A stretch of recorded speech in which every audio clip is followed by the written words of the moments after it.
Good morning, নমস্কার, সকলকে স্বাগত জানিয়ে শুরু করছি আজকের ছোট্ট ব্লগটি। আজকে 18 সেপ্টেম্বর আর এখন সকাল প্রায় 6টা। ব্রাশ করে চলে এসেছি ব্যালকনিতে গাছগুলোকে একটু জল দেবো বলে। অপরাজিতা ফুলটা ফুটতে শুরু করেছে, রঙটা খুবই সুন্দর দেখাচ্ছে এই ভোরবেলাতে।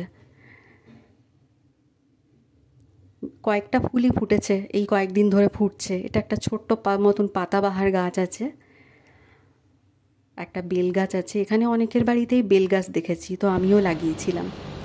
এই যে দেখুন আকাশের অবস্থা, এখনও সূর্য ওঠেনি, এইটুকুনি আকাশ দেখা যায় আমার ব্যালকনি থেকে। না, চলুন ভেতরে যাই এবার।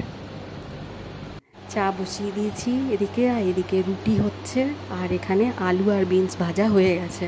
ওকে এখন আপাতত এটা জল খাবার দেবো, আর এখানে ওর লাঞ্চের জন্য ভাত হচ্ছে, আর বানাবো রাজমা। রাজমাটা আমি সেদ্ধ করে রেখেছিলাম রাত্রিরে, আর এখানে আদা রসুন পেঁয়াজ একটু বাটা, আর পাশের টিফিন বক্সে টমেটো আর পেঁয়াজ কুচি করা আছে। ওই কড়াইতেই একটুখানি তেল দিয়ে নিলাম, আর ফোড়নে দেবো একটু জিরে আর দারচিনি 2 টুকরো দিয়ে পেঁয়াজগুলোকে হালকা ভেজে সকাল সকাল ঝটপট করে যেভাবে করা যায়, আজ এটাই সবারই একেবারে করে দিলাম। রাজমা আর ভাত, ধনে গুঁড়ো দিলাম একটু, একটু হলুদ গুঁড়ো, এবার একটু ভালো করে কষে নেবো। টমেটোগুলোও দিয়ে দেবো। দিল্লি, হরিয়ানা, পাঞ্জাব এসব জায়গাগুলোতে তো রাজমা চাওয়াল খুবই ফেমাস একটা ডিশ। আমি খেতাম না প্রথম প্রথম, কিন্তু এখন খাই, তবে ঘরে বানানো, বাইরে খায় না, আমার ভালো লাগে না। সব কিছু একসাথে মিক্স করে দিয়ে দেয় ওরা কেমন।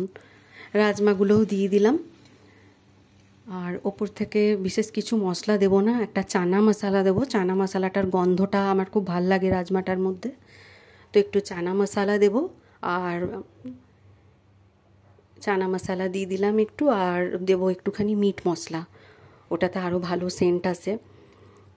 রাজমার মধ্যে তো প্রচুর প্রোটিন আছে, তো কুন্তল আর আমার মেয়ে দুজনেই খেতে খুব ভালোবাসে। ইদানিং আমিও খেতে শুরু করেছি। এটা একটা দিয়ে দিলাম গরম মশলা,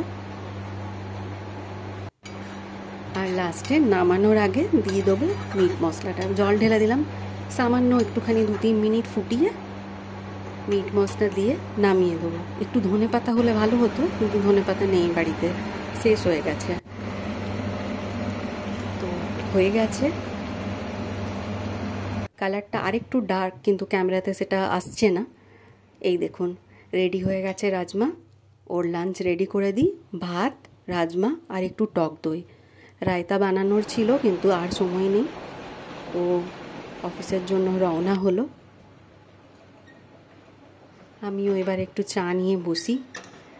আমাদের ব্যালকনিটা না, আমাদের ব্যালকনির থেকে সামনের দিকটা দেখা যায় না, মানে সামনের দিকে রাস্তাটা দেখা যায় না। তো এখানে এই ক্যামকর্ডার লাগানো আছে, আমি এটা দিয়েই রোজ দেখি ওর বাইক নিয়ে বেরিয়ে যাওয়াটা। এখানে সমস্ত বিল্ডার ফ্লোরেই এই ব্যবস্থা আছে। তো ও বাইকে রেডি হয়ে গেছে যাওয়ার জন্য। চলুন দুগ্গা দুগ্গা বলে আমিও এবার চা নিয়ে বসলাম। অন্যদিন চা খেতে খেতে এই সময়টায় ব্লগ শুরু করি, আজকে শেষ করছি, কারণ এই যে ছুটকু উঠে গেছেন, ওকে এবার ব্রাশ ট্রাশ করাই, রেডি করাই স্কুলের জন্য।